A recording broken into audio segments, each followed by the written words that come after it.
Hello world, my name is Shawn Rodin, and welcome to Deeper Thoughts. Today, let's dive into the topic of lawn and garden. The suburbs are made up of chain stores, restaurants, and neighborhoods. Some neighborhoods are more expensive than others, yet most every home has a front and a backyard. If you own your own home, you are responsible for maintaining your own yard.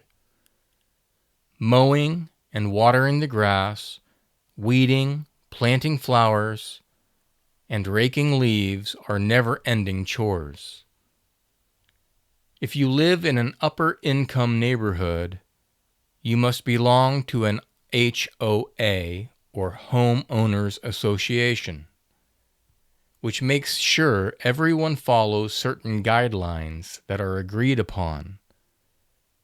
Let's look at 3 of the most common rules. Number 1, plant approval. It is important for certain neighborhoods to look consistent or the same. You will receive a list of plants that are acceptable and not acceptable. Number 2, lawn furniture and sculptures. Large statues or a lot of lawn furniture in the yard is unacceptable. The aesthetics or appearance of each home is important, and residents should not clutter their yard. Number 3, limit or restrict personal gardens.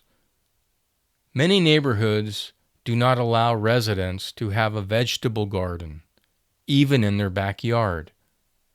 While gardens may produce food, they can quickly become out of control if not well managed.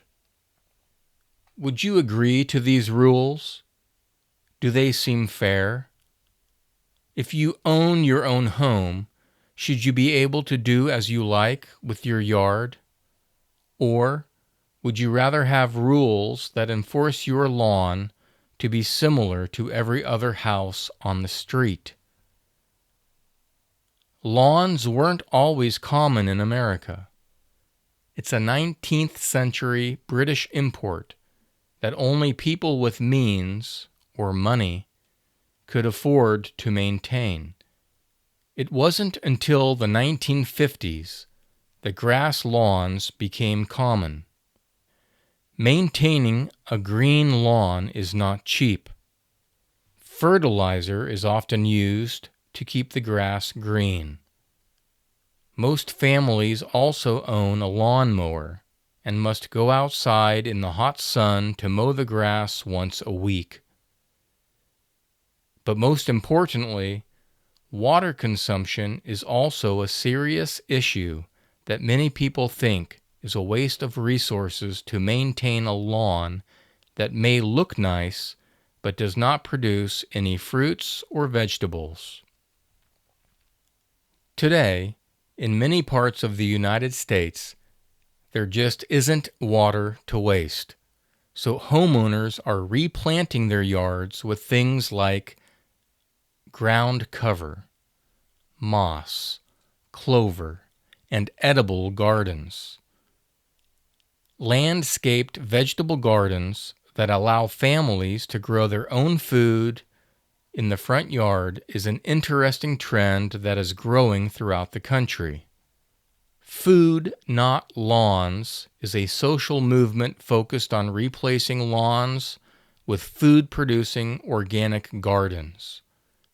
The first group to use this name started in Eugene, Oregon in 1999. Other social groups are petitioning their local city governments to plant fruit trees in public places like parks, playgrounds, and schoolyards. They believe that planting native fruit trees in public spaces is healthier for the environment and can help curb hunger through healthy, nutritional means, feeding hungry families, birds, and animals. What is your opinion of this movement?